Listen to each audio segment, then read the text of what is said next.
When Derek slapped me across the face at our friend's barbecue, everyone looked at me like I was the one who needed to apologize. It happened in Tom and Lisa's backyard on a Saturday in late July, the kind of evening where the heat doesn't break until well after the sun goes down. There were maybe 14 people there, plastic chairs scattered across the grass, a cooler full of beer sweating in the heat, a half-eaten bowl of potato salad sitting on the folding table next to a stack of paper plates nobody had bothered to weigh down. So they kept lifting slightly in the breeze. I had just corrected the date he gave for our trip to Portland. He told everyone we were leaving on the 15th. I said, quietly, not even raising my voice, "Actually, it's the 22nd. I already booked the flights." That was the whole crime. For words and a correction, said the way you'd remind someone of a dentist appointment. His hand moved before I even saw it coming. The sound was sharp, almost flat, like a book dropping on a hardwood floor from a short height. My cheek went hot immediately, then numb in a strange, spreading way, like the feeling you get biting into something too cold. I heard someone's drink glass click against a table. I heard a dog barking 2 yards over, oblivious. I heard the hiss of the grill where Tom had left a few burgers too long. I did not hear anyone say my name. 14 adults, and not one of them moved. Derek straightened his shirt and looked around at everyone like he was the one who had been wronged, like the slap had been an inconvenience he'd had to perform. "Now calm down," he said, "and don't make a scene." He said it the way you'd tell a child to stop crying in a grocery store, patient on the surface, daring underneath. Then he picked his beer back up off the table and took a sip, like nothing at all had happened, like the last 10 seconds had simply not occurred. I stood there with my hand against my own face, feeling the heat of my skin under my own palm, and I looked at the people I had known for years. Lisa was looking down at her plate, suddenly fascinated by a piece of corn she had already eaten half of. Tom was studying the grill like it required his full attention. My friend Rachel, who I had known since college, since a dorm room with a broken radiator and too many roommates, was staring at her phone like it had just lit up with the most urgent message of her life. The potato salad sat there in its bowl, half eaten, flies starting to circle it, and nobody touched it for the rest of the night, like the whole yard had simply frozen at the moment his hand made contact with my face and nobody had thought to press play again. This wasn't the first time he had shown me who he was. A few weeks earlier, at a dinner with the same group of friends, Derek had made a joke that got a big laugh from the table. He said, "Emma doesn't make any real decisions without asking me first. She's basically my assistant who I sleep with." Everyone laughed. Tom laughed so hard he had to set his fork down. I laughed too, because that is what you do when you don't yet understand what is happening to you.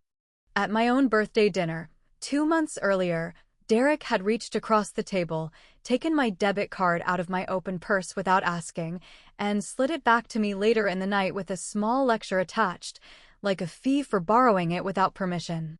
"I know better how to spend money than you do," he said, smiling like it was a compliment, not an insult. "I'm just protecting us." He had transferred $300 out of my account that same week to cover a poker debt he didn't want to mention to his friends, a debt I only discovered by accident, scrolling through a shared statement 2 weeks later. There were other moments too, smaller ones, an apology forced out of me in front of a waiter for a mistake that wasn't mine, a comment about my judgment dressed up as a joke at someone else's party. I won't list them all. What matters is that by the time his hand reached my face, it had already been reaching for 2 years, just never that fast and never in front of an audience. After the barbecue, Derek drove us home in silence, the radio off, his jaw tight, then broke the silence once we were inside our apartment, locking the door behind us like the evening had been a private matter between just the two of us instead of a performance 14 people had watched. He took my hand, the same hand I had been holding against my own stinging cheek for the last 20 minutes of the party, and he turned it over gently, examining it like he was checking it for damage that mattered to him, like the hand itself had been the injured party. "You know I love you," he said. "You just can't correct me like that in front of people. It makes me look stupid." I didn't answer. I went to the bathroom, ran the cold water until it stung my fingers, and held a washcloth against my cheek until the swelling went down enough that I could look at myself in the mirror without flinching at what I saw there. On the dresser in our bedroom sat a silver bracelet, the one Derek had given me on our second anniversary, in a small box wrapped in paper I had kept for months afterward because it felt important at the time. It had 2 words engraved on the inside, where only I could see them when I wore it. Always us. He liked to remind me of it. Whenever we argued, whenever I pushed back on something, even something small, he would touch the bracelet on my wrist with 2 fingers and say, "Look at this, we're a team, remember?" As if a piece of jewelry could undo what his hand had just done to my face an hour earlier. That night I didn't cry. I want to be clear about that, because I think people expect tears at this point in the story, and there weren't any, not one. I lay in bed next to him, listening to his breathing slow into sleep, staring at the ceiling fan turning slowly above us, and I thought about the 4 words I had said. Actually, it's the 22nd. 4 words. A hand across my face. 14 people who looked away at the same exact moment, like they had rehearsed it. I didn't know yet what I was going to do, but something in me had already started rearranging itself, quietly, like furniture being moved into a different room while the lights are off, no noise, no announcement, just a slow and certain shift in where everything would eventually sit. 4 days later, I was working from home, sitting at the kitchen table with my laptop, going through a spreadsheet for a client deliverable that was due that Friday. Derek was in the living room, half watching a baseball game with the sound low. His own laptop sat open on the kitchen island, a few feet from where I was sitting, because he'd gone to take a phone call in the bedroom and hadn't bothered to close it, the way he never bothered with small things that didn't seem to matter to him. I wasn't looking for anything. I want to be honest about that too. I glanced over because the screen lit up with a new notification, the way screens do, drawing your eye without permission, a small flash in the corner of my vision while I was scrolling through a column of numbers. It was the group chat. The same friends from the barbecue. Tom, Lisa, Rachel, a few others whose names I won't bother listing because none of them mattered after that day. I could see the thread open on his screen, scrolled down to recent messages, the little gray bubbles stacked one after another. The most recent one, from Derek, sent at 11:42 the night of the barbecue, less than 20 minutes after his hand had landed on my face, read, "Don't worry guys, she always comes back and apologizes first." Below that were 3 laughing emoji reactions, little yellow faces with tears streaming down them. Below that, another message from him, sent a few minutes later, while I had still been sitting in the bathroom with a cold washcloth pressed to my cheek. After that slap, she's been pretty quiet. She finally learned her place. I stood at that kitchen island for what felt like a long time, though it was probably only 30 seconds. I didn't make a sound. I didn't call out to him. I didn't slam the laptop shut or throw it across the room the way some version of this story might want me to. I picked up my phone, opened the camera, and took a photograph of the screen. Then another, angled slightly differently, to make sure the timestamp was legible. 11:42 p.m. The night of the barbecue. I want to tell you what hurt most in that moment, and it wasn't the slap. The slap was a single, contained event, ugly but finite, something that happened and then was over. What hurt was reading that my humiliation had become entertainment, that somewhere, in a group chat I had once felt safe inside, my silence after being hit was being celebrated as a victory. She finally learned her place. 3 laughing faces under it, like a punchline. I put my phone back in my pocket, closed his laptop to the exact angle it had been before, and went back to my spreadsheet. When he came back into the kitchen 10 minutes later, smelling faintly of the cologne he always reapplied after phone calls for some reason I never understood, he asked how my afternoon was going. I told him fine, that the deliverable was almost done. He said that's good, grabbed a soda from the fridge, and went back to his game. That was the entire conversation. That night I didn't say anything to him about what I'd seen. I went to bed at my normal time. I slept, actually slept, better than I had in weeks, because somewhere in those 30 seconds at the kitchen island, a decision had been made without my even fully realizing it. I just didn't know yet what shape that decision would take, or how long it would take to build. In the days right after I read those messages, I went through the motions of an ordinary life with a kind of precision I hadn't known I had in me. I made dinner on schedule. I laughed at the right moments during his shows. I let him rest his hand on my knee in the car without flinching, because flinching would have given something away, and I wasn't ready to give anything away yet. I started keeping a small notebook in my work bag, the kind you'd use for a grocery list, and in it I wrote down dates, only dates, no explanations, just enough that later, if I needed to, I could reconstruct the order of things without relying on memory alone, which I no longer fully trusted to stay neutral about him. I started small. The first thing I did was reach out to a man named James Okafor, my old director from a company I'd worked at 5 years earlier, before I met Derek, before the version of my life that revolved around managing his moods. We'd stayed loosely in touch, the kind of professional relationship where you like each other's posts twice a year and occasionally trade a friendly email around the holidays. I messaged him on a Tuesday afternoon, casual, asking how things were going at his firm, mentioning I'd been thinking about a change, nothing dramatic, just testing the water. He responded within an hour. "Funny you should ask," he wrote. "We're opening an office in Chicago and looking for someone to help run operations. Are you actually serious about this?" I told him I was more serious than I had been about anything in a long time. Over the next 6 weeks, I did everything quietly, methodically, the way you'd assemble something complicated from a manual you'd memorized, so you didn't need to keep referencing it. I scheduled interviews during lunch breaks, telling Derek I was meeting a client or running errands. He had no interest in joining me for anyway. I bought a blazer at a consignment shop and kept it folded in the trunk of my car, so I wouldn't have to explain why I was suddenly dressed up to go to the dry cleaner or the pharmacy. I gave the company's recruiter my personal cell number and asked her to text rather than call, in case Derek happened to be in the room when she reached out, in case he glanced at my phone the way he sometimes did, casually, like it was a shared object instead of mine. I opened a new bank account at a credit union 11 miles from our apartment, far enough that he'd never accidentally walk past it on his way to anywhere he normally went. I started moving small amounts of money there from my paycheck, amounts too small to notice on the shared budget spreadsheet he occasionally glanced at over my shoulder. $40 one week. $60 the next. It wasn't much, not at first, but it was mine, entirely mine, and nobody was going to slide it back across a dinner table to me with a lecture attached about who understood money better. I made an appointment with a family law attorney named Patricia Voss, whose office was in a building downtown that Derek had no reason to ever drive past, tucked on the 9th floor above a dental practice, with a faded sign in the window advertising teeth whitening.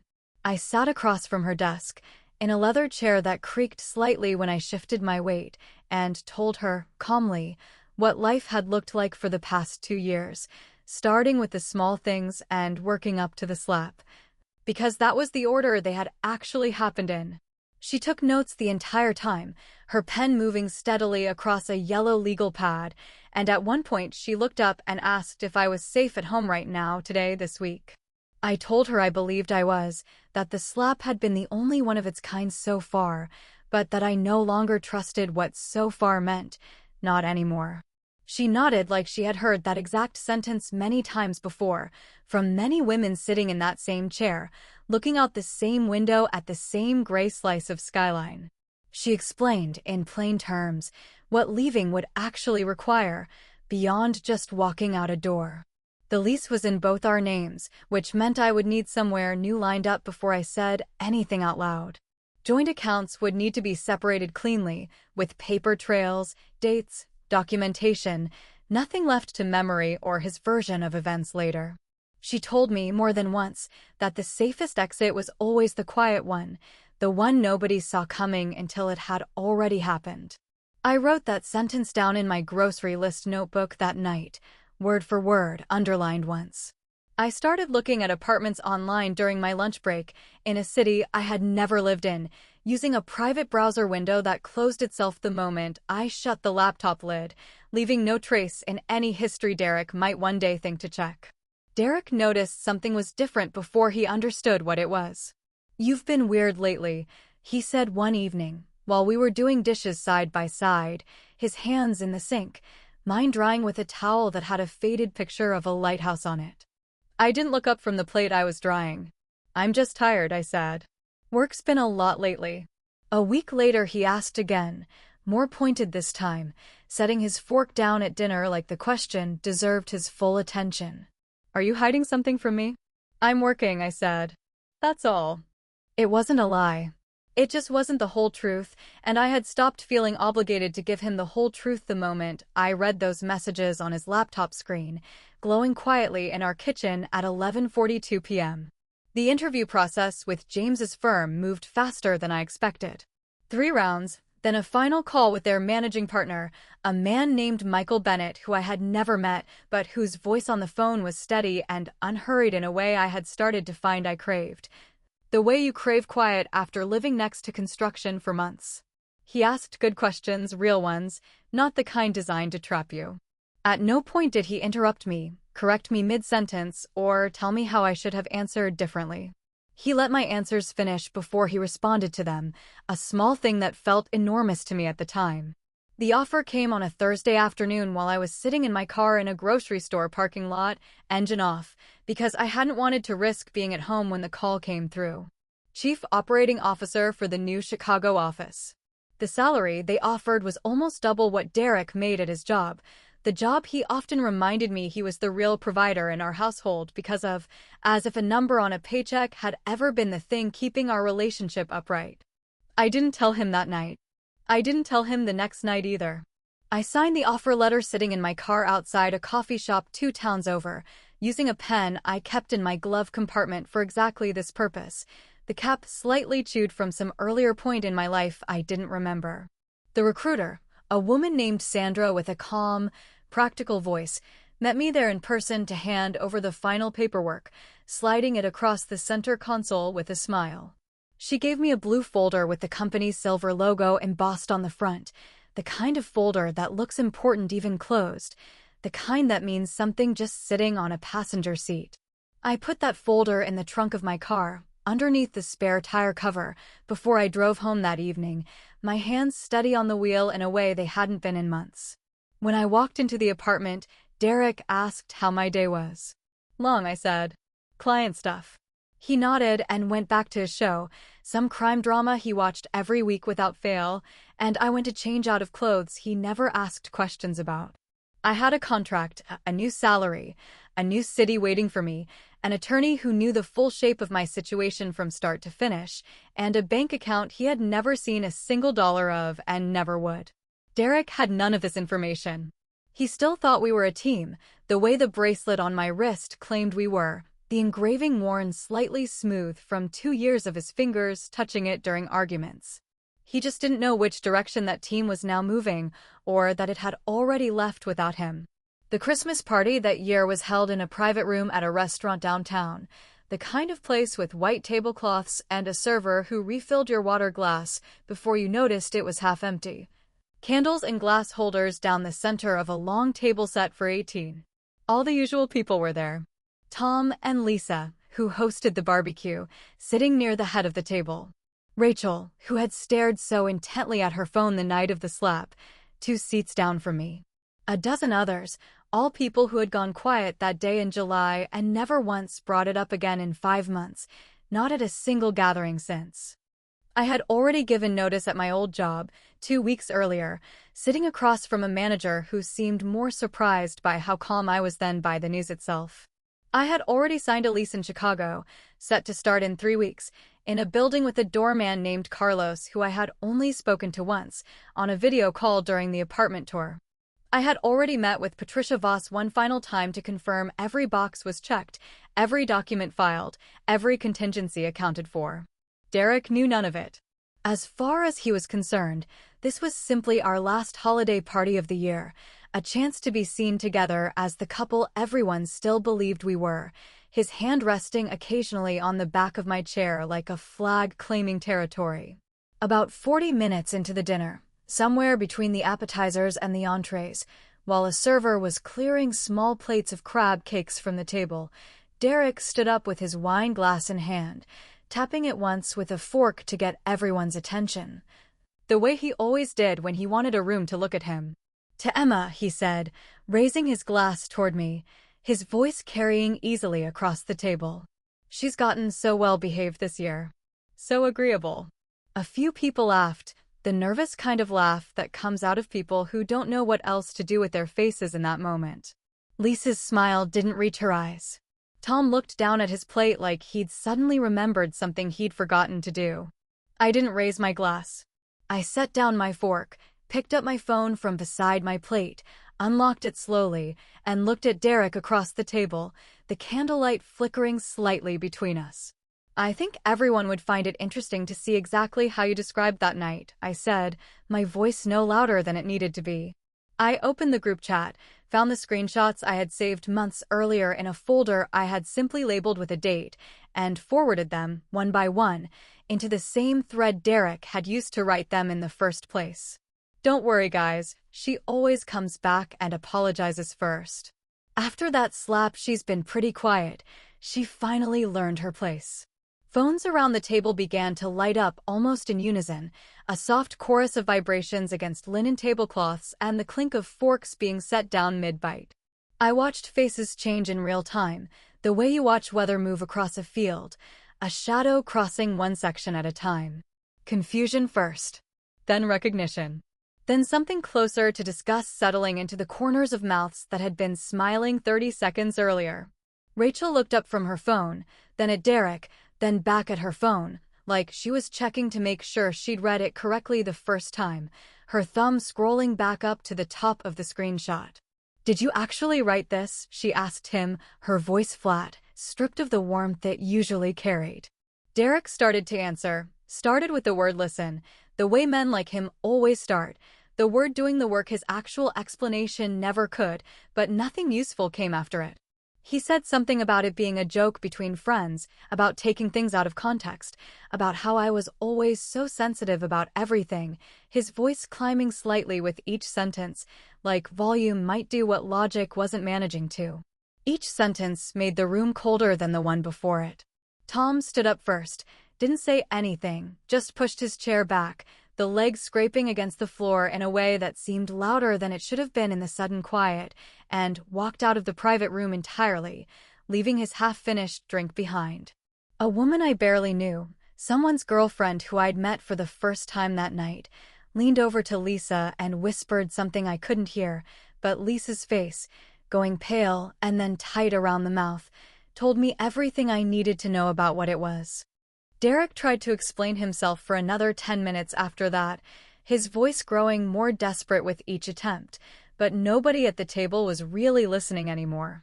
People made excuses to leave early, glancing at their phones for reasons that had nothing to do with the time. Coats were gathered from the rack by the door. Cars were called on apps, the little screens showing minutes counting down. By the time the bill came, split awkwardly among far fewer people than had started the night, it was just the two of us and a server clearing plates that nobody had finished, scraping uneaten food into a gray bin with practiced indifference. In the parking garage, the concrete walls amplifying every small sound, Derek finally asked the question I think he'd been avoiding all night, his keys hanging loosely from one hand. "What was that?" he said. "The new job thing. The team thing he mentioned." "I'm moving to Chicago in 3 weeks," I told him, my voice even. "I signed the lease last month." He didn't say anything for a long moment, just stood there under the flickering garage light, his breath visible in the cold air. Then he asked, quietly, smaller than I had ever heard him sound, "Are you leaving me?" "I already left," I said. "I just hadn't told you yet." The next morning, while I was still unpacking the dishwasher, my phone buzzed with a text from Michael Bennett, the man who would soon be my new managing partner. He had no idea what had happened the night before, no idea about the screenshots or the empty chairs or the bill split between two people who used to be a room of 18. He simply wrote that he'd heard from James the contract was fully signed on our end, and that the whole Chicago team was genuinely looking forward to having me on board. It was 3 sentences, nothing more, but I read it twice standing at the open dishwasher, steam still rising off the top rack, and it struck me how strange it was that the most ordinary, unremarkable message I'd received in months had landed exactly when it did, not as a rescue, just as a small, plain reminder that somewhere out there, an entirely different kind of working relationship was waiting for me. One with no conditions attached to it at all. The group chat didn't survive the holidays. Rachel texted me privately, 3 days after the party, just to say she was sorry, that she should have said something back in July, that she'd been thinking about it ever since and hadn't known how to bring it up without making it worse. I didn't ask her why it took 5 months and a humiliated table to find the words. I told her I appreciated it, and I meant it, even if appreciating it and forgiving the silence weren't quite the same thing. We still talk occasionally now, short messages every month or so, nothing like before, but something. Tom never reached out again, not once. Not even a message wishing me well in Chicago, and I noticed, scrolling past his profile once out of habit more than curiosity, that he'd quietly removed every photo from the barbecue. Like deleting the pictures might also delete his place in that backyard that day. Lisa sent a single line a few weeks later, something brief about hoping I was doing okay, and I answered just as briefly, and that was the last either of us said to the other. The rest of the group simply thinned out the way groups do, fewer replies in the thread each week until the thread itself went quiet for good. The way a fire goes out not from being put out, but from nobody bothering to add more wood. I won't pretend I know what happened to Derek after that night in any detail. I heard, secondhand, through someone who still talked to someone who still talked to him, that he stopped showing up to the gatherings entirely, that the friend group itself eventually dissolved into smaller, separate ones that no longer included him at all. I didn't go looking for more than that. I had a city of my own to learn the streets of. 6 weeks later, I was living in a new apartment on the north side of Chicago, on the 14th floor of a building with floor-to-ceiling windows that looked out over a stretch of the city I was still learning the names of. Lights stretching toward a lake I could see a sliver of on clear days. My job at the firm was everything James and Michael had described and more, busy in a way that felt like building something instead of managing damage, the kind of tired you feel at the end of a day that actually went somewhere.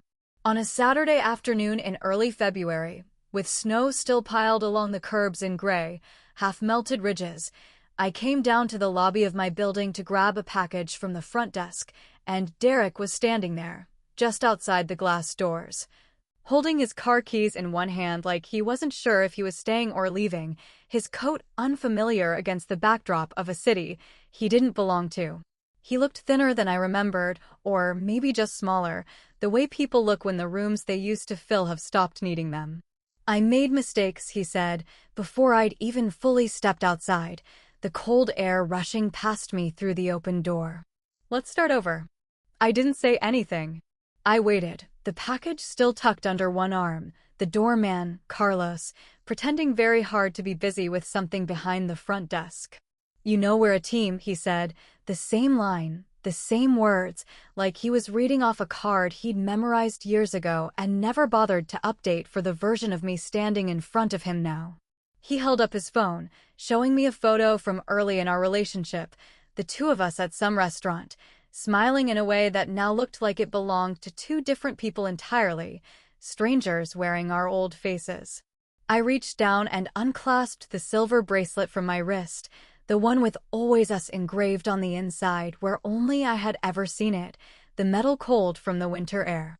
I set it down on the metal bench just outside the lobby doors, between the two of us, and let go of it, the chain coiling slightly as it settled. "A team doesn't hit its own people," I said. I paused, long enough to make sure the next part landed the way I needed it to, my breath fogging slightly in the cold. "And it doesn't laugh about it behind their back," I said. Then I turned and walked back through the glass doors, into the lobby, toward the elevator, my footsteps even on the marble floor. I didn't look back to see his face. I heard the small, thin sound of the bracelet settling against the metal bench as I let go of it, a soft, almost musical click, and then nothing else at all, just the doors sliding shut behind me and the quiet hum of the elevator arriving. For a long time, I thought peace meant absorbing more than other people had to. I thought it meant being the one who apologized first, who smoothed things over, who let 4 words about a travel date cost me a slap in front of 14 people who looked at their shoes instead of at me. I don't think that anymore. Peace started for me on the day I stopped apologizing for what someone else had done. The day a folder in a trunk and a bracelet on a bench became the only proof I needed that I had finally chosen myself. So here's my question for you. If someone hit you in front of your friends and then spent months waiting for you to be the one to say sorry, would you have given them another chance, or would you have done exactly what I did? Tell me in the comments. And if this story meant something to you, hit that like button and subscribe, because there are more stories like this one coming, and I don't want you to miss them.